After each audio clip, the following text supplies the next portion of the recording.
Welcome back to the Best Wines Media Tasting Room. I'm Kyle Meyer, and next to me, yet another reason why I love wine. This is great. We were talking about this the other day. I don't know if we've had a vintner from the Mosel in with our interview series. I don't know if this has actually happened yet. We've had lots of great producers from Alsace, Olivier Humbrecht, Matthew Dice, etc. But I think it's a sincere pleasure to welcome Karl von Schubert to the Best Wines Media Tasting Room. Karl, welcome. Thank you for having me. Now, I have a quick question to start, okay? This label is like really intense. What is the name of your estate? Maximin Grünhaus is the estate name. Historical, it has been in the hands of a Benedictine monastery called St. Maximin for more than 1300 years. So Maximin is the hint for the monastery. And Grünhaus, very simple explanation, it had been painted for many centuries in a green color. So it is the greenhouse of Maximin. Your estate is quite unique. Well, I guess let's talk a little bit about the Mosel in general and how some of these famous vineyards are kind of separated. They're parceled up, aren't they, traditionally? Yeah, it's just due to the fact that every family split up the vineyards into the number of children. Mm-hmm. So it was a big problem, economical problem for the families, mm-hmm. because there were hundreds and hundreds of different little plots of land, mm-hmm. owned by one family in various villages. Right. But your estate was unique in the fact that this was never split up. Why? As it was for 1300 years in the hands of a monastery, there was no need to split it up. And after Napoleon moved into this area and he took away all the properties of churches and abbeys, it was sold to one private family, mm-hmm. then handed over to others. My family was the last. And we are already with the sixth generation, which is my son, in charge of the estate. Right. And during that time, with these private families, just like with some of the other estates, it was never divvied up. It was always sold as a whole. Yeah, exactly. It was always given to one family member. Because it has to be, the unity of the estate has to be together. And on the other hand, if you split it up in all their various family parts, then all of a sudden its parts are sold, and then you don't have the control of the whole estate. Right. So there was never a situation where the son got the Absberg and a daughter got Herrenberg, and no. The kid that no one liked got the Bruderberg, or you know what I mean. None of this ever took place. No. We tried to be very reliable and constant, and it was always the first time it was the oldest daughter, and then 5 times the oldest son who received the estate. Jetzt sind alle eine fröhliche Familie. Erst vereint, da fühlen sie sich wirklich groß. 2, 3 Jungs und 2, 3 nette Mädchen. Na los doch. Was ist denn bloß mit Ihnen? Fantastic. And things are passing over again, right? Your son, My son just got a nice phone call? Yeah. Well, yeah, well, not a phone call. but I handed the estate over last December to him. Yeah. All right, congratulations. So it's going to stay the same way. Yeah. All right, let's talk about the two main vineyards of your estate, right? Because these vineyards, even though the vines are contiguous, it's a series of smaller hills on one big hill, right? Is that essentially the case? And there's different soil types. So even though you look at a picture, we'll flash a picture of the hill so you get a really good idea of what this looks like. But can you talk about the difference between what makes Absberg, and Herrenberg? Well, Absberg, the abbot's hill, the abbot mm-hmm. of the monastery always used to receive the best qualities, was just the steepest part, or is just the steepest part we own. So looking at the reception of warmth during the day, mm-hmm. Absberg is guaranteed for best must weights, highest must weights. And in addition, it is a blue slate soil. So blue mm-hmm. slate soil is quite a hard soil, but it gives a very distinct minerality to the wines. Mm. So Absberg can be poured out or tasted at the side of Herrenberg, easily tasted out, and you can easily detect this is Absberg and this is Herrenberg. So blue minerals are hard minerals, and they have at the beginning quite a intensive minerality and acidity. They need longer time to open up. If you go over to Herrenberg, which is blue slate soil, a much more softer slate soil, mm-hmm. here you have wines which are opening up quite quickly, showing more fruit at the very beginning. So the Herrenberg makes softer, rounder wines, while the Absberg, because of that harder minerality, makes firmer wines. On the long run, if you compare 30 or 40 year old cabinet wines, they are all great. But I think the difference is you can see better in the youth than when the wines have aged a little bit. Now, when you talk about steep, when we talk about these hillsides, I was reading somewhere, we're talking 70%, up to 70%? 70%, yeah. What does that look like when you do this? Is it like... Well, 70% means if you have 100 meters, the hillside goes up for 70 meter. So that's 70%. It's quite steep. It's...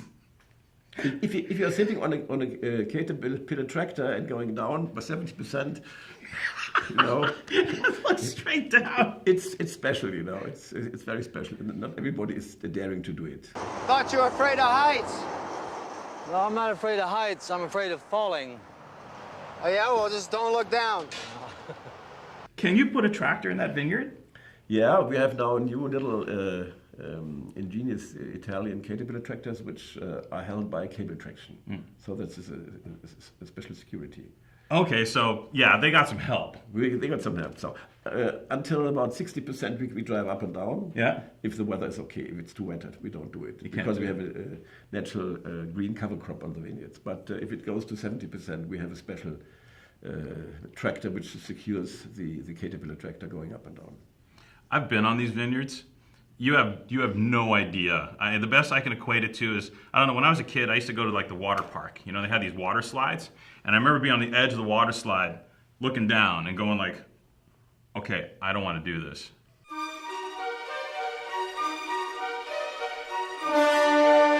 Now imagine that, but you're doing vineyard work. I mean, literally, and it's slate, right? So the soil is crumbly. It's not... Yeah, we have green cover crop, so it helps a little bit. So this makes it better to march up and down. Okay, well, I'm glad I'm not going to work a harvest there. I won't. Harvest is a beautiful time. and you can eat as many grapes as you want for free. Yeah. They're the best grapes of the world. Carl, let's talk about the difference between, because, you know, we used to see on a bottle of German Riesling, we used to see Mosel, Saar, Ruwer, like with little hyphens in between. And now it just says Mosel, right? You guys changed that. Or maybe you didn't want to change it. But I fought 10 years against this new law, but finally I didn't succeed. Yeah, I guess they wanted to make it simple for Germans make it. Anyway, Mosel, Saar, Ruwer. Can we talk a little bit about the differences? What makes your area, the Ruwer, unique?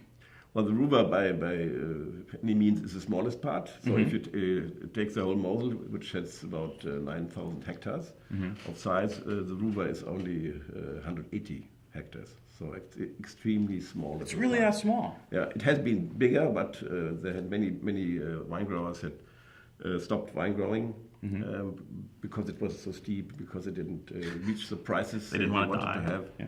So it's a small area. If I compare it, I think the most distinct, most pronounced minerality you find with Ruwer. And of course, I think it's almost important, the question about yeasts. We ferment with wild yeasts. And the minerality of a terroir, of a soil, is brought out much more better by wild yeast. That's very clear. So that's the old French definition of terroir. They have talking about the soil, the climate, and the yeast, which is transforming the grape and the must to wine. So I think the real virtues of Ruwer being very light wines, having, even in years, in very opulent years like 2011, they bring out a crisp and delicate wine. So I think that's very important that the Ruwer wines are among the lightest of the Mosel Ruwer area, and maybe the most pronounced mineral wines. Yeah, man, it's like soily in the greatest way, where you're just tasting the rocks, but there's this wonderful, orange and citrus and apple and all these things piled on top of these rocks. It's unbelievably delicious. The Habsburg Auslese is screaming today. Beautiful wine. Yes, that's vintage 2012, which is, in my eyes, one of the best. Yeah. If you talk about journalists and writing about wine, I always have doubts when I talk about great vintages. Yeah. Is a great vintage a vintage which has a great aging potential, like 2012, or is it a vintage which impresses the journalist at the first year after bottling? So Good point. for me, great vintages are sometimes hidden beauties. Right. They can offer a lot of aging potential, and this 12 Abtsberg Auslese you can drink within the next 30 years, and there's still you have a fresh wine. Right. And in the last 60 seconds or so, Carl, I want to cover kind of getting back to what a great vintage is, because you make so many different styles of Riesling, and some people might say, oh, there was a bunch of Trockenbeerenauslese. It's a great vintage. Or is it, wow, the cabinet wines are fantastic. It's a great vintage. I mean, is there years where you simply don't have a great vintage in one segment or another? You know what I mean? Because even in... Yeah, well, of course, you should be honest as a wine grower and not only talking to the press. And so Right. If a normal wine grower talks to the press, every vintage is great. Right.